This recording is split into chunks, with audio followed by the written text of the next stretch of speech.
Hey guys, quick review of the diamond grinding blade. Arrived yesterday. I've tried a little bit. I've got about 36 of these guys to grind down. It looks like a pretty decent setup. It's got wider pads here, which is going to be useful for probably a smoother finish, less aggressive grind. And I'll let you know how it goes long term because I'm going to be using this a lot. So I just bought the one yesterday, and we'll see how it goes. I'll grind first dry, and then I've got a hose here that we'll try some wet grinding. So here we go.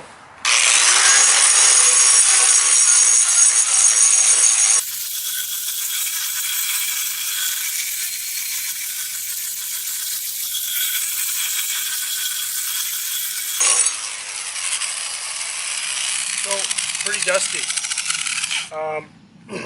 I prefer wet grinding by far. I just wanted to show you guys that for the video. I should probably have a mask and glasses on for this, but give you a close-up of what that just did. So you can see there, took it down pretty quickly. I've got some embedded blue glass in here with just standard aggregate concrete, 3000 psi, and there's also some charcoal gray color in there, charcoal black. So there it is, dry. Let me hit that with some water and it'll bring it out. I'm sure you'll be able to see it a lot better here.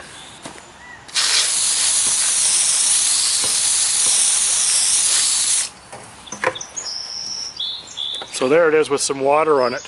A much nicer look to it, and that's ultimately what it'll look like once you have the sealant on it. We're going to put a gloss sealant on there, so you can see that there is some striations on the glass itself, but you don't see that in the concrete. So I've got a polishing system that I'll polish these out after with, but there you go. So we went from this rough, kind of the cream that settled to the bottom. This is the bottom of the mold. That ground that off in about 30 seconds and exposed the beautiful surface underneath, and that's what I'm going for here. So I'll show you a quick grind with some water running gently on it, and we'll take a closer look at the blades itself. And we'll run it up top. So here we go with a wet grind. You'll see there's absolutely no dust to this. This is how I prefer.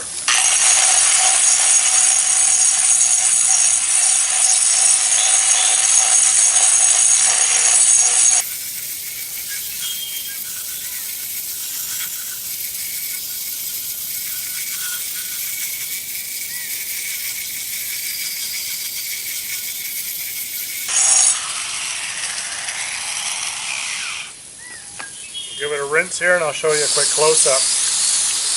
That's really taking this top layer off nicely.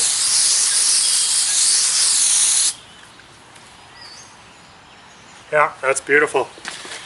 So there's a quick grind.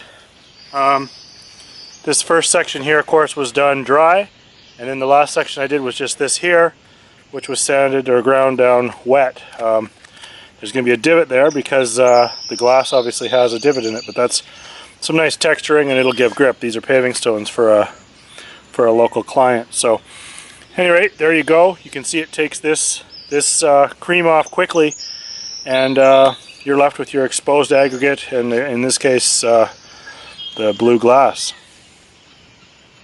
Here we are after about, I don't know, 10 minutes of grinding here with this little grinder from Amazon that I got. Quite quickly it gets down to where you want to be.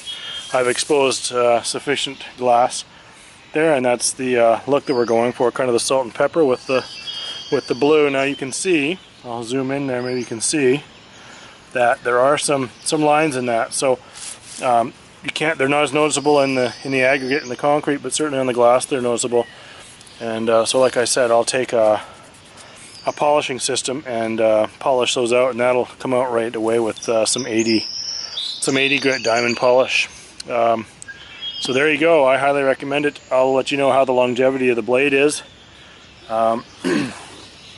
It has what do we have? 1, 2, 3, 4, 5, 6, 7, 8, 9, 10, 11, 12, 13. 12 or 13 pads on there, and each of those pads, of course, has little diamond chips on it. It does not have a continuous cutting wheel on the edge, so it can't be used for cutting, I don't believe. I think you'll end up ripping those off or damaging it. But I certainly recommend it. It's working well so far. I actually just bought another one this morning, so I'll speak to the longevity of the blade here shortly, because I've got about 30 of these pads to grind. So yeah, A+, good so far.